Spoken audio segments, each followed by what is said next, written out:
네, 안녕하세요 시청자 여러분, 경제지식 네트워크입니다. 오늘은 김대호 소장님과 이병태 교수님을 모시고 큰 제목 한국경제 희망과 활로를 찾아서 라는 제목으로 앞으로 12편, 12편에 걸쳐서 방송을 진행해볼 예정입니다. 그리고 오늘의 큰 주제는 헬조선이라고 라는 물음인데 4가지 키워드가 있습니다. 청년 실업, 노동시장, 그리고 노동관계법, 저출산, 이렇게 4가지 키워드로 이어지고, 그리고 차례대로 김대호 소장님부터 제가 소개를 해드리도록 하겠습니다.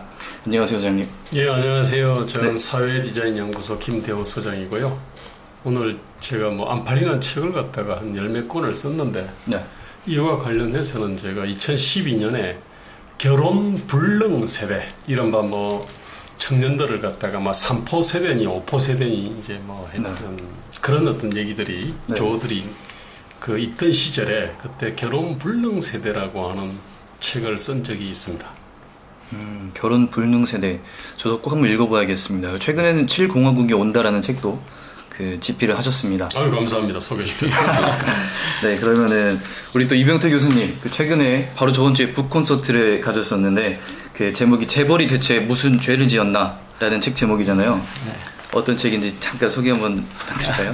여러 경로를 통해서 이미 선전을 많이 해가지고요. 우리나라의 성역 중에 하나 또는 의문되지 않는 신화가 재벌의 개혁 대상이라는 이야기인데, 재벌을 개혁해야 된다고 주장하는 사람들이 들고 있는 이유들이 과연 타당한가, 그거에 대한 검증을 하는 책으로, 저는 재벌 개혁론자의 논리 뒤에는 자유시장 경제를 부인하는 반기업, 반시장 경제의 선동이 숨어 있고, 또 그들의 주장의 대부분은 사실이 아니다, 이런 이야기를 쓰고 있습니다. 네. 우리 대표님 소개는 여기까지 하겠습니다.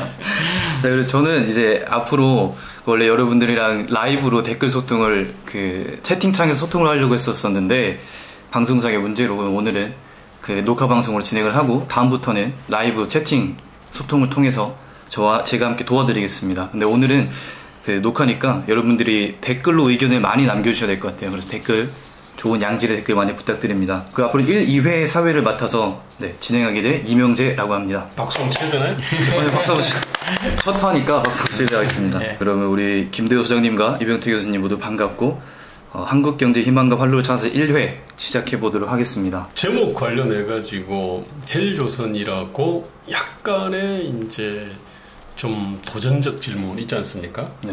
근데 이런 식의 어떤 문제제기를 그때 이병태 교수님께서 몇 년 전에 하셔가지고 우리 청년들의 고통과 불만을 너무 모르시는 것 같다. 이런 꼰대 같은 소리다. 아마 이런 비판을 갖다가 받는 거를 옆에서 지켜봤습니다. 예. 그거 어떠세요? 어떻게 지금 그렇게 이제 특히 청년들의 어려움을 위로한다는 분들이 꽤 많죠. 특히 정치인들이 그런 사람들이 많습니다. 정치적인 분들이 그런 분들하고 지금 정부에서 상당히 잘 좋아하시는 분인 것 같은데, 한양대 법대 법학 교수님 중에 한 분이 경로하셔가지고 자진해서 기자회견도 하고 글도 쓰면서 기자회견까지 하셨구나. 자기가 라디오 인터뷰도 하시면서 자기는 도저히 참을 수 없어서 자기가 전화를 한다고 그러시면서 제가 공감 능력이 없는 청년 세대들의 어려움을 모르는 사람으로 몰아붙인 적이 있습니다. 사실은 청년은 어느 시대나 어렵죠. 김대호 소장님은 청년 때 안 어려우셨냐? 한때는 아프니까 청춘이다 그런 이야기도 있었죠. 그래서 청년들이 어렵죠. 어려운데 그럼 한국 청년만 더 어려운 거냐? 이 문제에 저는 이제 의문을 갖고 있는 거고요. 그럼 과거보다 지금이 더 어렵냐는 것도 저는 조금 의문을 갖고 있습니다. 그리고 어렵다고 징징대는 거로 과연 되냐? 어렵다는 거를 헬조선이다 그러면 이미 단정을 한 거잖아요. 여기 이 사회에서는 희망이 없다라고 하는 거죠. 단정을 해도 좋으냐? 그럼 그 다음은 뭐냐? 헬조선 다음은 뭐냐라고 하는 거에 질문이 이어져야 그게 의미 있는 질문이라는 거죠. 그래서 헬조선이라고 주장하는 말들의 근거 를 들어보면 너무 황당한 게 많아서 그 황당한 이야기들을 믿고 헬조선이라고 생각한다면 정말 잘못된 생각이다. 어렵지만 어려운 거에는 원인이 있는 거고 글로벌 경제나 산업 구조가 어떻게 빨리 변하고 또 지금 오늘 이제 김 소장님 뭐 책을 쓰셨다니까 이 가족 관계나 결혼, 저출산이라고 하는 인구 구성 또는 가족 구성의 대변화. 이 가족 구성은 뭐 한 집안의 핵가족으로서의 구성만 변하는 게 아니라 더 크게 보면 이 큰 일가 친척이 안전망이 되든 그런 커뮤니티 체제의 해체 이런 것까지 다 포함하는 거잖아요. 그런 많은 변화들에 대한 이해가 있어야 왜 우리가 지금 이렇게 경제적으로 불안해하고 그러는지 그러면 나는 뭐를 해야 되는지를 찾게 되는 거지. 그냥 그런 지적인 탐구도 없이 바로 헬조선이라고 단정해놓고 이 어려운 게 다 사회가 잘못돼서 그렇다 그러면은 별로 본인의 인생이나 대한민국 미래에서 바람직한 행동이 아니다. 반지성적인 선언이다. 그런 게 제가 이제 제기했던 문제의 본질입니다. 네, 저는 이제 어떤 문제든지 그 문제를 바라볼 때는 사실 첫 번째는 자신의 눈을 의심을 해봐야 되거든요. 예. 두 번째, 세 번째는 이제 이걸 다른 나라하고 비교를 해보는 게 있어요. 그 다음에 과거하고 현재를 갖다 비교해 보는 게 있잖아요. 그러니까 이제 다른 나라하고 비교는 이제 사고의 결국 사고의 시공간을 확대하는 거거든요. 그럼요.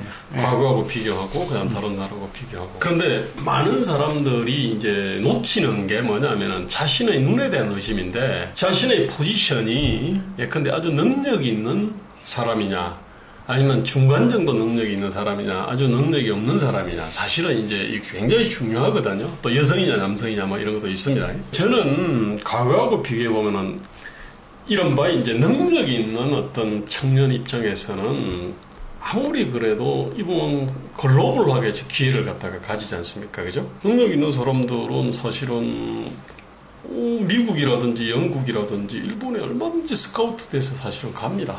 그리고 글로벌 자금이 와서 투자도 해주잖아요. 네, 그러니까. 그 다음에 이제 제가 많이 예를 드는 게 저희 어머니는 세상에서 이미자 씨가 노래를 제일 잘하는 걸로 알고 저는 조용필 가수가 제일 잘하는 가수로 알고 자랐지만 지금 돈을 버는 거는 싸이나 BTS 같은 연예인들이 버는 돈하고는 비교가 안 되잖아요. 그죠? 그러니까 글로벌하게 돈을 벌 수 있기 때문에. 과거에 우리나라에서 야구 잘하고 축구 잘해도 뭐 큰 돈 못 벌었는데, 뭐, 박지성이나 뭐, 박찬호나 이렇게 글로벌로 나가는 사람들은 어마어마한 돈을 벌고 뭐 강남의 빌딩 주인이 되잖아요. 그리고 요즘에 뭐 제이플라 같은 그냥 유튜브에서 커버송을 잘 부르는 그런 여자 가수도 뭐 연 30억 이상의 글로벌 광고 수입을 얻는 거죠. 구글에서 오는 건 이제 글로벌 광고 수입이잖아요. 그죠? 그래서 이제 지금 김 소장님 말씀대로 뛰어난 사람들한테는 글로벌 기회가 있고 글로벌 기회는 훨씬 큰 기회거든요. 제가 회사 다니면서 제가 다니던 회사 사주를 위해서 또는 회사를 위해서 글로벌 기업하고 막 합작 회사도 만들고 이렇게 계열사를 만들고 그랬는데 그 당시에 저는 1980년대 중반에 제가 아이디어를 가지고 사업하겠다는 건 꿈에도 꿈을 꿀 수가 없었어요. 왜냐하면 자금 대주는 데도 없고 서울시의 집값이 그때도나 지금이나 청년들한테는 너무너무 비싼데 요즘은 아이디어 있으면 그냥 인터넷상에다 가게를 차려서 사업을 할 수가 있는데 그 당시에는 반드시 오프라인 가게를 세를 내야 되니까 그러면 그런 돈을 대줄 사람이 없으니까 아무리 아이디어가 있어도 창업할 기회가 없었죠. 그런 이제 차이가 있어서 이런 얘기를 갖다 하다 보면은 야 능력 있는 사람한테는 무슨 헬조선이냐 뭐 해본조선인데 이제 이런 얘기를 하는 것처럼 들을지도 모르겠어요. 저는 그렇게 들었어요. 이 얘기를 사실은 저는 이른바 이제 중하위 있지 않습니까? 뭐 학력이든 어떤 뭐 능력이든 열정이든 중하위에 있는 분들의 이제 관점에서 이제 이렇게 대한민국을 보면은 전 단언컨대 과거에 비해 가지고 지금이 굉장히 기회가 줄었습니다. 그건 제가 뭐 의심할 여지가 없는 것 같아요. 네. 아니 단적으로 옛날에는 공장에 갔단 말입니다. 네. 아니 그래가지고 참 취업 기회들이 많았거든요. 저는 이제 뭐 유장 취업을 해봤으니까요. 네. 그래서 이제 그거 가면은 이제 뭐 초등학교, 중학교, 고등학교 졸업하고 이렇게 해서 이제 뭐 올라와서 이제 당연히 공장에서 이제 뭐 여러 가지 그 단순 어떤 근로를 노동 했거든요. 그러면서 이제 그분들이 이제 닭장집이나 뭐 지하방에서 이제 이렇게 월세 살다가 그리고 이제 전세로 해가지고 이제 17평 아파트로 갔다가 좀 더 키우고 뭐 이런 걸 쭉 했었어요 사실. 그래서 이제 중화이어청의 어떤 관점에서 보면은 이제 적어도 한 30년 전에는 기회가 많았거든요. 그때 외국인 노동자도 별로 없었습니다. 네. 그 다음에 공고 나와가지고 또는 공고 나와서 현대기아자동차 사실 쉽게 들어갔고요.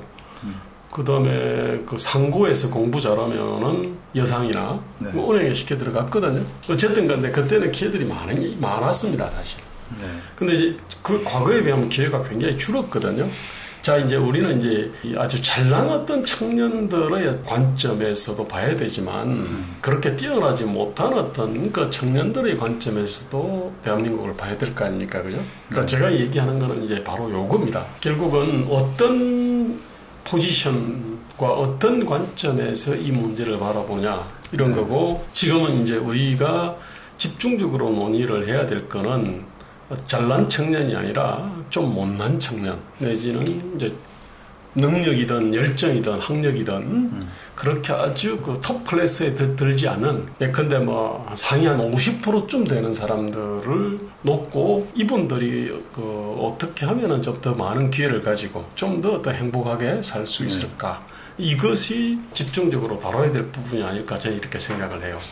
예, 그 100번째 동의하는 바인데 제가 이 헬조선 얘기할 때 청년들한테 주의하자고 주장했던 것 중에 하나는 지금 말씀하신 대로 자기의 시점 관점을 의심해 봐야 된다는 말씀을 하셨잖아요. 근데 이제 항상 실망이다 또는 만족이라고 하는 것은 기대 수준하고 현실하고의 격차잖아요. 기대가 높으면 이제 혈망이 크고 분노하게 되고 그래서 우선은 우리 젊은 세대들이 고학력이 되면서 기대 수준이 무지 높아졌다는 거죠. 그리고 부유한 부모 밑에서 우리나라가 이제 전 세계적으로 보면 1인당 국민수도 보면 한 30위권에 들어가는 나라니까 되게 잘 사는 나라거든요. 그래서 거기에서 한 집안에 한 자녀로 자라면서 상당히 저희 지금 베이비 부모 세대에 비해서 부유하게 자랐고 귀하게 자랐거든요. 그러면서 기대 수준이 많이 올라가 있다라고 하는 거죠. 그 TV 드라마 효과도 꽤 클 겁니다. 온통 뭐 재벌 얘기들이 재벌 가족들 얘기가 많지 않습니까? 근데 뭐 재벌이야 옛날에도 있으니까 그런데 그래서 기대 수준이 많이 올라가 있다라는 건데 이제 아까 항상 상대적인 건데 그러면 지금 대졸이 옛날 대졸만큼 희소성이 있었던 대졸이냐? 그렇지 않죠. 네, 지금 옛날 우리가 지금 얘기하는 공고 상고를 갔던 사람들이 아마 지금 대졸보다 더 희귀한 자원이었을 가능성이 크죠. 예, 그래서 그 점에서는 고학력의 지금 청년들이 경쟁이 전부 다 높아졌다. 또 하나 특히 이제 우리 사회에서 달라진 게 뭐냐면 여성의 경제 참여가 급격히 늘어났다는 거죠. 그래서 옛날들은 일자리가 남성들만의 경쟁의 일자리였거든요. 공장에 갔던 여성들도 결혼하면 다 집으로 갔어요. 그리고 대학 나온 여성들도 대학만 졸업하면 다 결혼해가지고 가정주부가 되는 게 대부분이었고 기껏 직장 생활을 계속한 사람들은 뭐 선생님 정도 있었던 것 같아요. 간호사하고 간호사도요. 제가 큰 대학병원 경영교육을 시켜봤더니 결혼 잘하면 안 하는 분들이 많아요. 이게 우리나라가 그 3교대라는 게 너무 힘든 거예요. 이게 계속 시프팅을 해야 되니까 그래서 이게 장롱 면허가 무지 많아요, 간호사가. 그래서 그런 면허들을 워낙 많이 겪었고 또 군대도 3년 가던 거를 지금 이제 2년도 안 가니까 그것도 사실 일자리에서는 이제 경쟁이 더 치열해진 거거든요. 그래서 여러 가지 구조 변화가 일어났기 때문에 이제 그런 거는 그 과거에 이제 옛날이 좋았다라는 남성이 했을 때 보면은 나빠진 것처럼 보이지만 여성 입장에서 보면 경제적 기회가 무지 확대된 거죠, 그죠? 그런 변화도 겪었고 아까 말씀하신 이제 중하위권이 어려워지는 거는 지금 선진국 모두가 겪는 그렇죠. 문제죠. 지금 특히 이제 안정적이고 좋은 직장이라고 하는 게 대부분 제조업이었는데 특히 고학력이 아닌 사람들한테 안정적이고 좋은 직장이 제조업이었거든요. 지금도 우리 청년들이 부러워하는 건 그거잖아요. 말도 안 되고 뭐 그 한국 GM 또는 뭐 이렇게 자동차 회사의 생산직 직원이 연봉이 1억 가까이 된단 말이야. 이런 거잖아요, 그죠? 그리고 그 대기업이기 때문에 다른 복지도 엄청 좋거든요. 그런데 그런 일자리는 지금 베트남으로, 중국으로, 동유럽으로 다 뭐 심지어 아프리카와 그 남미까지도 이동하는 중이니까.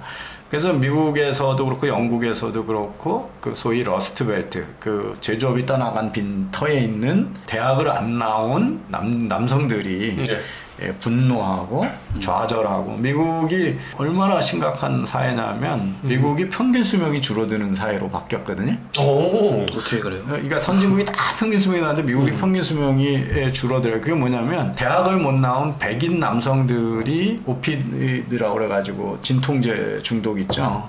그리고 마약 이런 거 알코올 중독이 늘어나면서 자살 이런 게 많이 늘어나는 거예요. 맞아요. 네.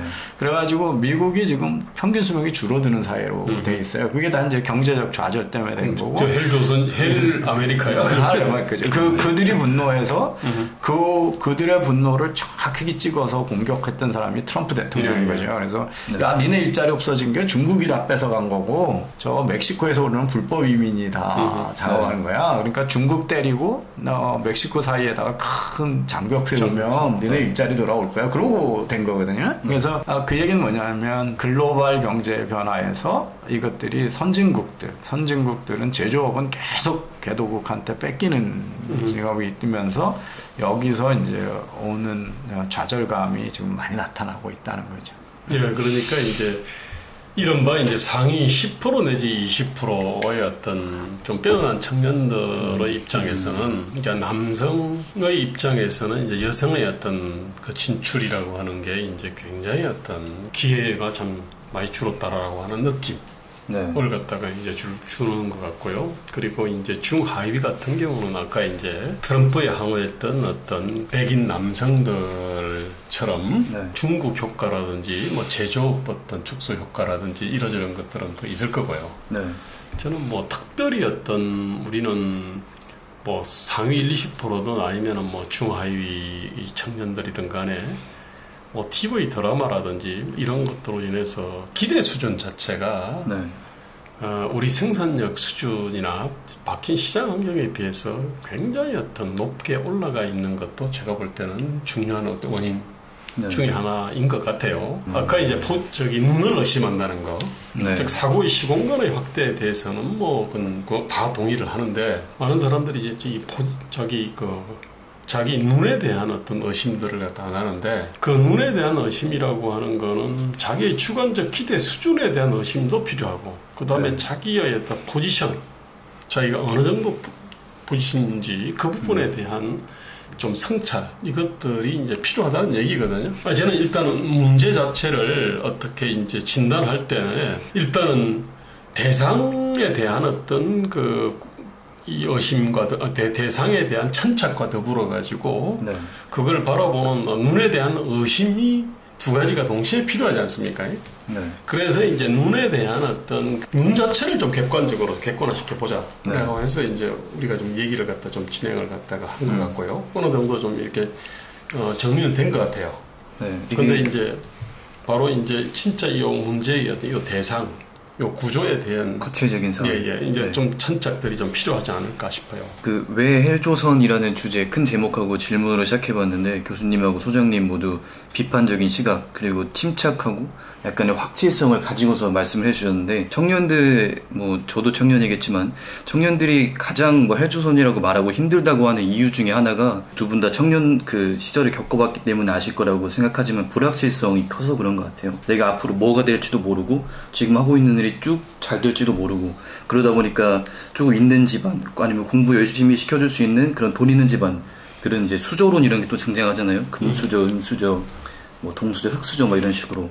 그래서 그런 거에 대한 청년들의 좌절감, 아까 그 미국 사례 소개해 주셨는데 경제적 좌절, 그런 느낌의 청년들이 많이 힘들어하지 않나 그리고 키워드를 뽑아봤을 때는 첫 번째로 취업이 있을 수 있겠죠. 그 취업이 또 잘 안 되면은 결혼이 또 힘들어지고, 결혼도 안 되고 그러면은 자기 혼자 나가서 독립해야 되는데 주거 문제도, 취업이 안 됐으니까 당연히 주거도 힘들겠죠.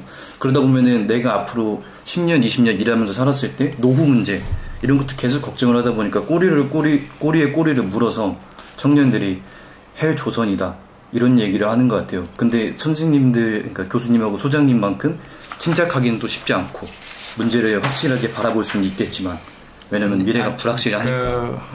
하나는 아마 아프니까 청춘이다 이런 책에서 얘기하는 건 뭐냐면, 네. 사실은 미래가 불확실한 거는 그 청년 중에서 똑똑한 사람, 뛰어난 사람, 아닌 사람이 다 똑같다는 거예요. 그렇죠. 그러니까 그렇죠. 뭐냐면 보편적인 거예요. 왜냐하면 그 자기가 한 선택이 옳은 선택이라고 하는 판단이 없잖아요. 젊었을 때는 많은 가능성이 열려있고, 저도 김 소장님은 뭐 일찍이 사회 정의를 위한 소신 있는 선택을 해서 위장 취업을 했지만, 저는 그냥 그런 뜻 없이 회사 갔는데도 내가 이 중견기업에서 계속 성공을 추구해야 되는지, 내가 하고 싶었던 박사과정을 가야 되는 건지, 아니면 나도 어떻게 해서 사업을 해봐야 되는 건지, 뭐 이런 거에 대해서 끊임없이 고민하게 되고, 끊임없이 이렇게 갑자기 저기 외국계, 그 당시에는 이제 한국 기업들은 처우도 낮은 데다가 뭐 저기 주말도 없이 일을 했으니까. 근데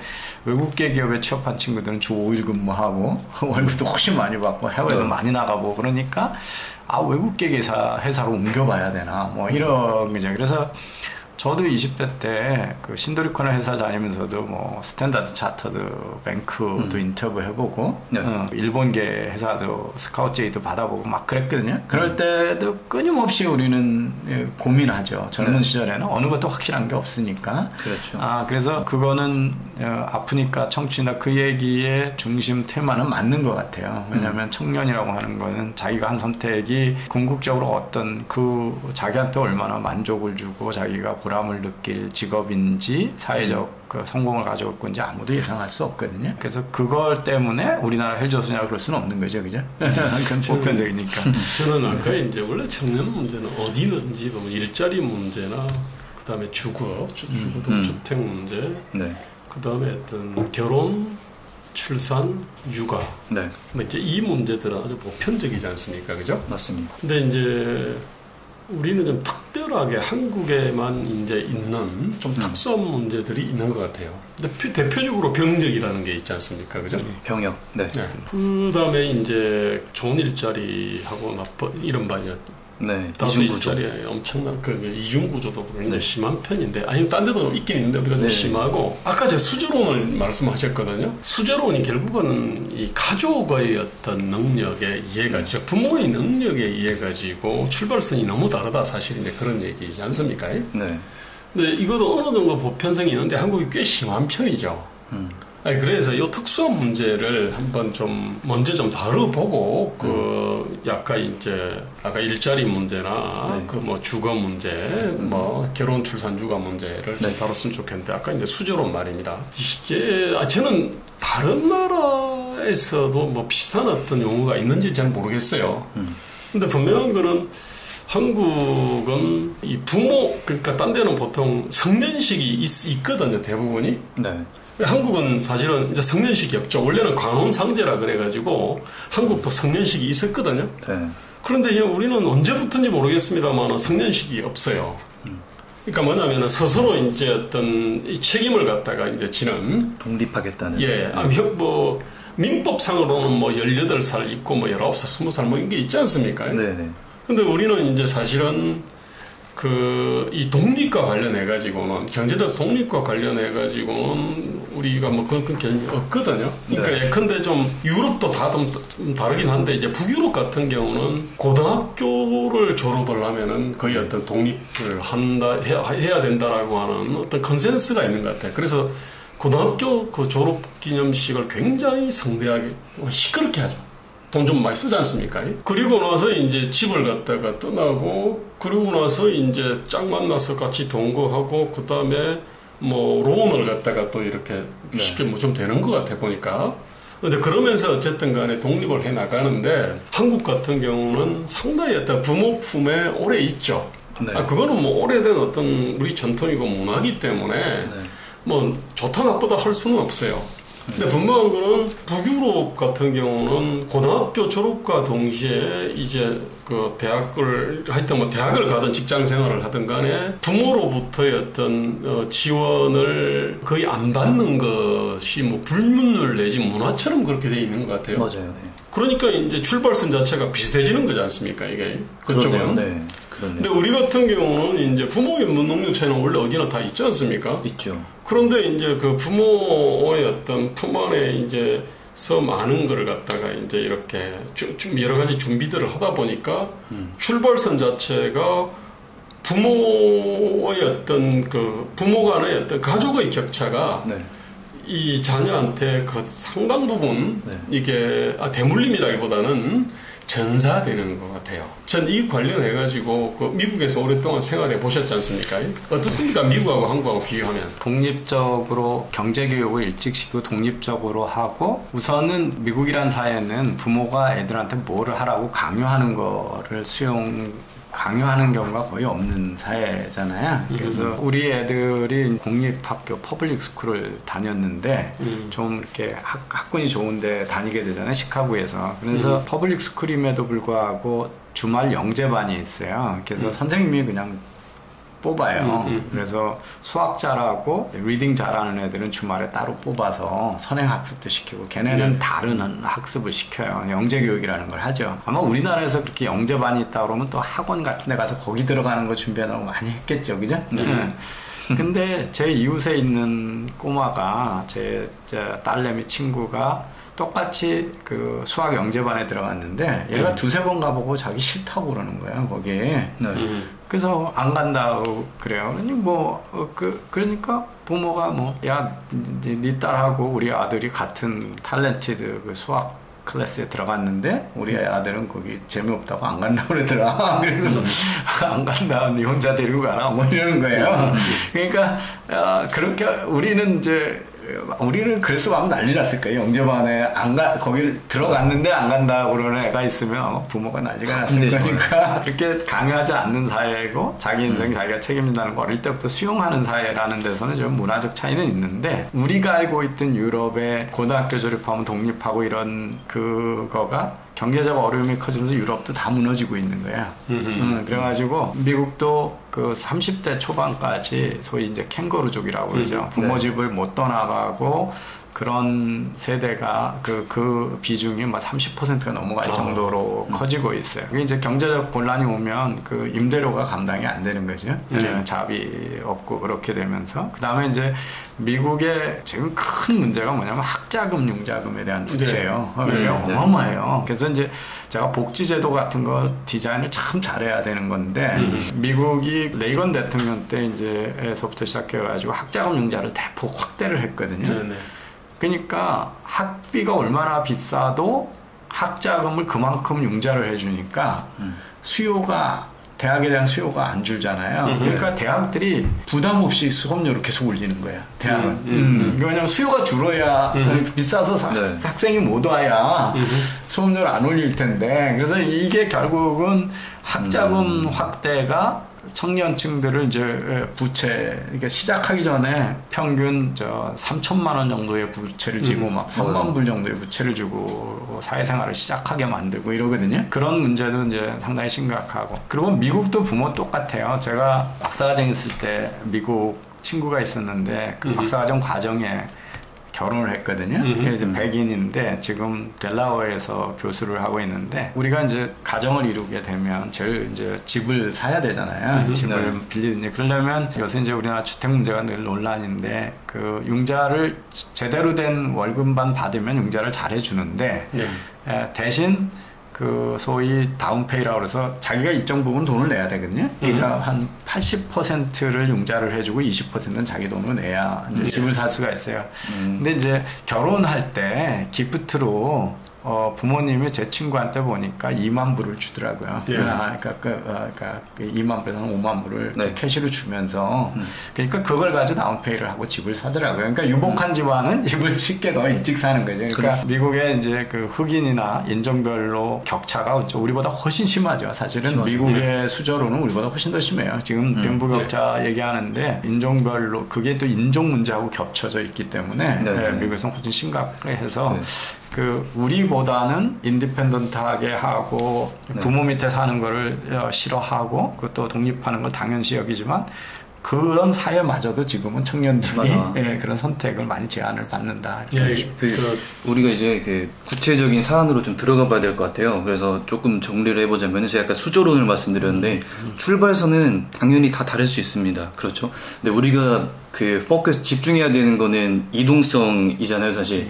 그 다양한 기회, 많은 기회, 자유로운 선택을 할 수 있도록 그런 기회가 주어지면서 내가 뭐 예를 들어서 흑수저에서 출발했지만 은수저, 금수저까지 올라갈 수 있는 그런 이동성에 집중해야 된다고 생각을 해서 우리가 그런 다양한 기회를 주기 위해서는 어떻게 보면 좀 구조적인 문제, 노동시장의 문제, 그리고 청년 실업 좀 더 넓게 보고 그리고 구체적으로 들어갔을 때 그리고 또 나아가서는 저출산 문제도 끼어 있으니까 오늘 키워드로 뽑아왔었던 청년 실업, 노동시장, 노동관계법, 저출산에서 차례대로 또 진행을 해주시면 될 것 같습니다. 근데 아까 병역 문제 얘기를 하셨는데 이 문제를 우리 사회가 좀 정말 해결하고 넘어가야 할 문제인 것 같아요. 그게 병역의 문제가 뭐가 있냐면 사실 청년들이 가장 생산적이고 자기한테 투자할 시간, 투자 효율이 가장 좋을 때거든요. 네, 맞아요. 그 20대 후반이 자기가 어떤 훈련을 받고 어떤 교육을 받느냐에 따라서 그 후에 들어오는 그 생산성이나 수입 가능성이나 사회적 이동 가능성이 큰 영향을 받는 건데 이제 옛날에 보면 양영훈 같은 PJ 선수를 막 지금 1년에 몇십억씩 뭐 이렇게 돈을 벌고 있는데 군대를 가야 된다. 군대 2년 갔다 오면 거의 이제 선수로서의 생명이 끝나잖아요.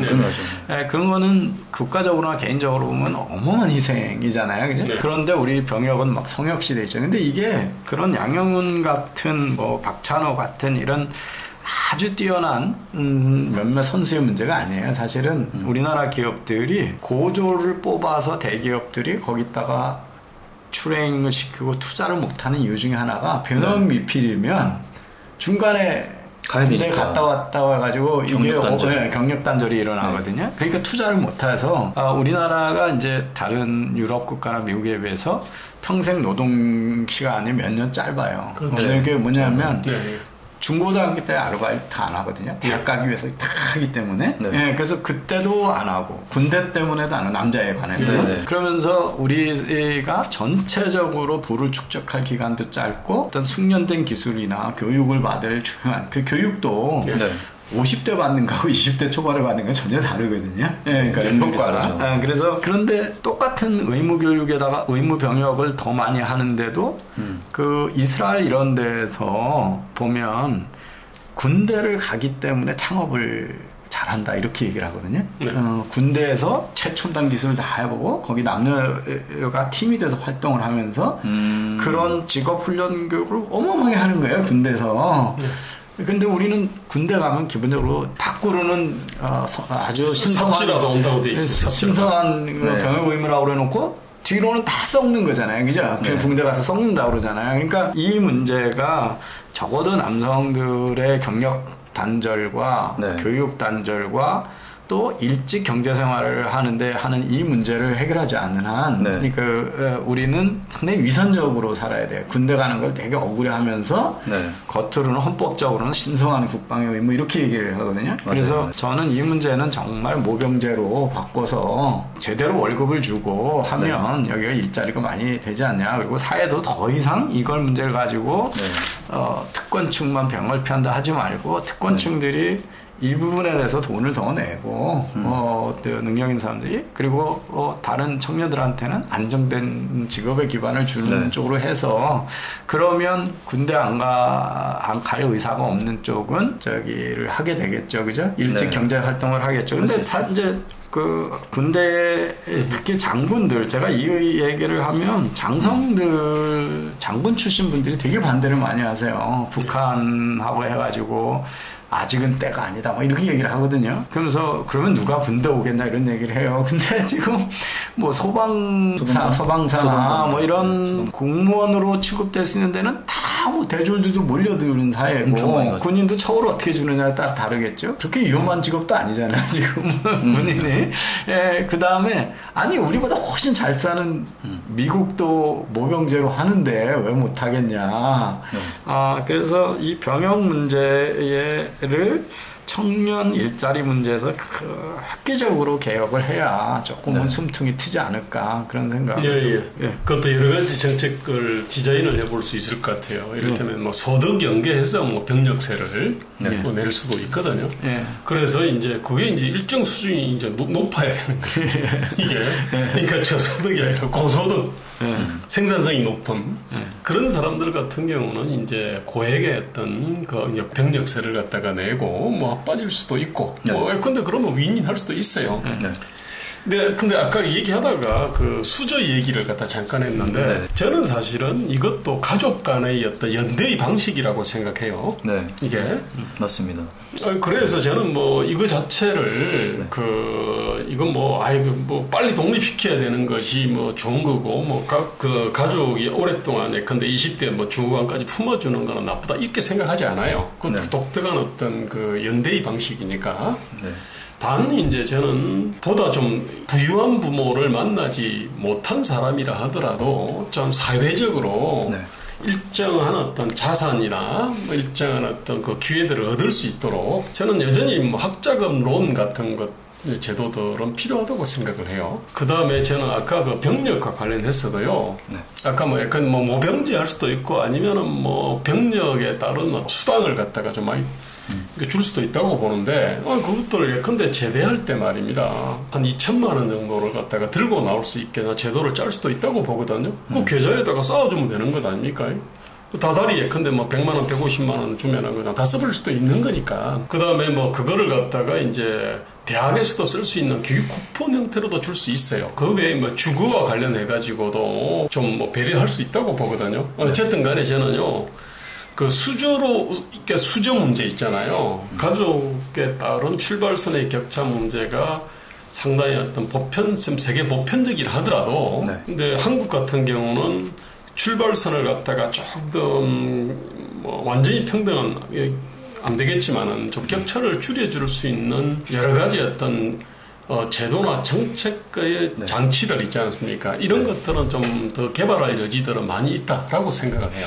이제 수저라는 게 사회 안전망에 관한 거, 그러니까 어려워졌을 때 도와주는 거하고 기회를 열어주는 두 가지 측면이 있잖아요. 근데 이제 그 안전망에 관해서 우리 사회를 한번 잘 돌아봐야 될 사항이 좀 있다고 보여져요. 그러니까 제일 견고한 안전망은 사실 가족이거든요. 그렇죠. 근데 이제 그래서 이병태 TV에서 방송하려고 준비해 놓은 건데, 미국에서도요, 이혼이 되면 20년이 돼도 남자고 여자고 이혼 전에 경제지적 지위를 회복을 못 해요. 그 같이 벌면서 누렸던 경제적 지위가 평생 회복이 안 돼요. 근데 낮아지는 게 10%, 20%가 낮아지는 게 아니에요. 50% 이상 낮아져요. 경제적 누릴 수 있는 소비의 그 능력이.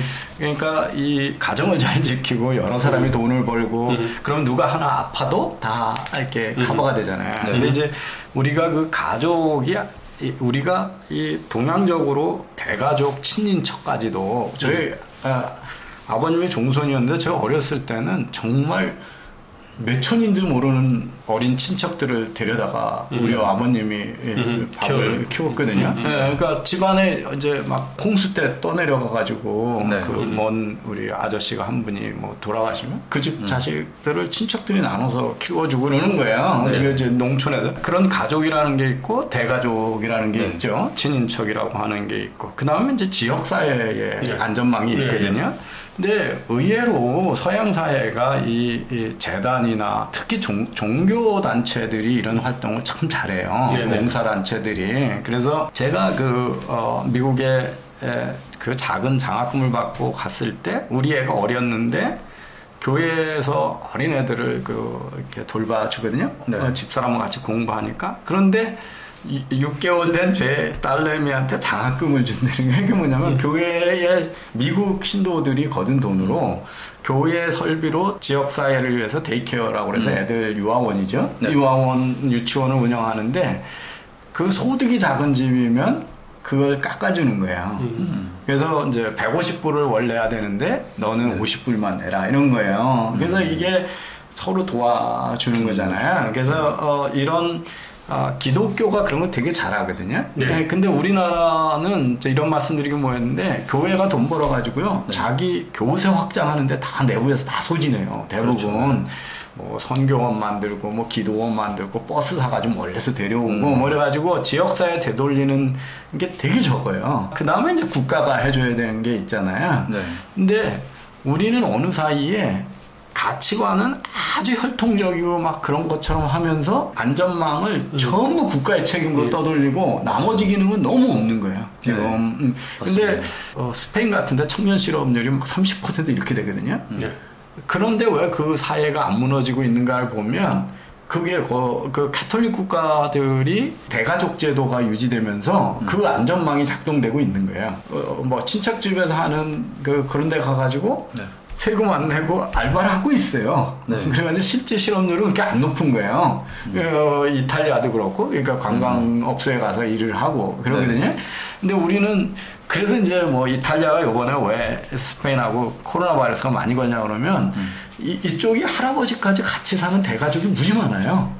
그래가지고 많이 걸리는 거예요. 노인네들이 애들이 막 돌아다니면서 가져오니까. 근데 네. 거꾸로 얘기하면 미국도 보면은 멕시코나 이쪽 남미에서 올라온 라티노들이 파티하면 한 부대처럼 모이거든요. 친식들이 모여서 파티를 하고 그래요. 그래서 그 세이프티 네트워크 관점에서 우리 사회가 지나치게 정부 행정에만 의지하고 나머지 기능이 너무 약하다. 그러니까 부자들이 돈 벌어서 지역사회에 도와주는 네. 필란드로픽한 거에 대해서도 제도가 되게 그런 거를 다 탈세라고 보고 네. 하는 것도 있고 어릴 때부터 그런 봉사나 기부나 이런 거에 대해서 안 가르친 것도 있고 종교단체들도 아직은 그런 거에 대해서 인식이 낮고 그래서 우리 사회가 그런 면에서 이제 어떤 세이프티가 좀 낮은 사회다 이렇게 보여집니다. 예, 굉장히 중요한 측면을 지적을 하셨고 네. 사실은 이건 별도의 주제로